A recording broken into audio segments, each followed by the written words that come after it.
chaos, fright. Would anybody be there? You know, when these folks really come from across the country, are we going to look like fools up there with a few hundred people? Who's going to make the speech? Who's going to speak first? Who's going to speak second? John, you got to tone down your speech. John Lewis. Yes. Martin's going to speak last. Why should Martin speak last? This leader's older than Martin. Are we going to have the police going to beat us? Are we jeopardizing people's well-being?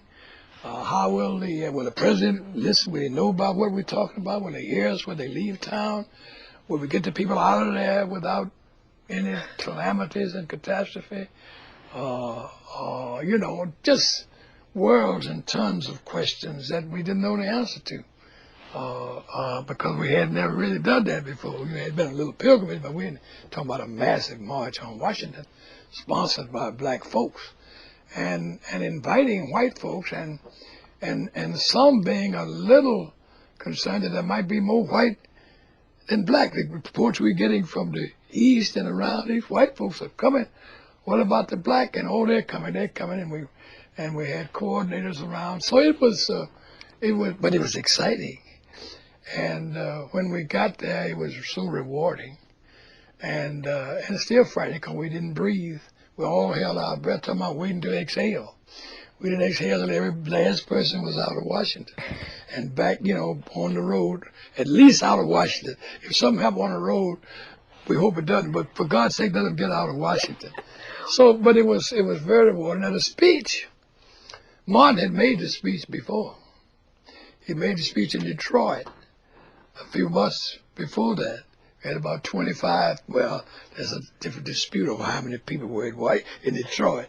But I had a march in Detroit some years later. Aretha came, and we got to sit and argue about how many people were there when Martin made the I Have a Dream speech. He had made the speech before, which was nothing unusual, you know, as much as we speak. If you think you're going to get a totally different speech every time, you're out of your cotton picking mind. But of course he couldn't make it anymore because the media took that speech and it from every mountainside, from every village, from every ghetto, from every suburban, urban, rural area in the world, you hear I Have a Dream over and over, so you couldn't make it anymore.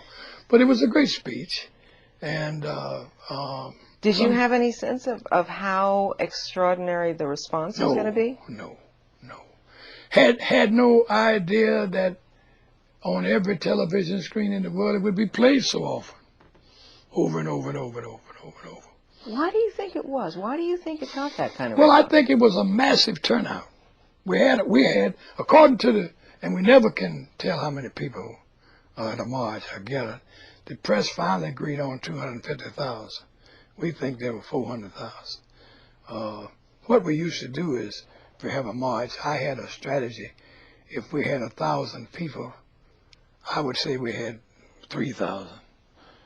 And the media and the police would say we had 500. And somewhere in between, the media would come out with 1,000, 1,500, 1,200, somewhere near what you had. Because if you say you had 1,000, you're going to come in and pay with 300. Because white folk cannot count black folks.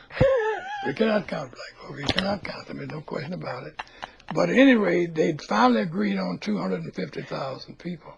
That was a massive turnout for, you know, the preachers down south talk about bringing folks to the nation capital to talk about voting and jobs and all that kind of thing. It was massive. And we really, really, really were grateful to God. And if we prayed before. And I mean, we really prayed. But we prayed thank you prayers afterwards because it was a great relief that it was done. And the speech was magnificent. It set forth all the rudiments, the basics of the struggle and the movement. It spoke to the conscience of a nation. He did not berate. He did challenge. But he left it to the conscience. And all the impact of the movement has been greatest in those instances where we touch the conscience. See, the sit-ins touch the conscience of the nation. People sitting at a counter being beaten and not resisting. I had a lady in Nashville once to say, you know, it never occurred to me that it was wrong that you could buy safety pins at this counter, but you had to go to a special counter to buy a hamburger. It never occurred to me how wrong it was until I saw him snatch a young person up from the lunch counter. And it sounded, cut my stomach. And it when we reached the conscience, it was Bloody Sunday, when the efforts to vote, when voting, the desire to vote was so overwhelming, so sacred, that we were willing to be beaten for it. And I thought we were going to get beat that Sunday, that we went back, that Tuesday, that we went back after that Sunday again. But that we were willing to do that. And the whole world looked at it and saw the ugliness of segregation and the evil in racial oppression. And it touched the conscience. And that's why Lyndon Johnson, Southerner himself, could get on television and say, we shall overcome, and sign the Voting Rights Act.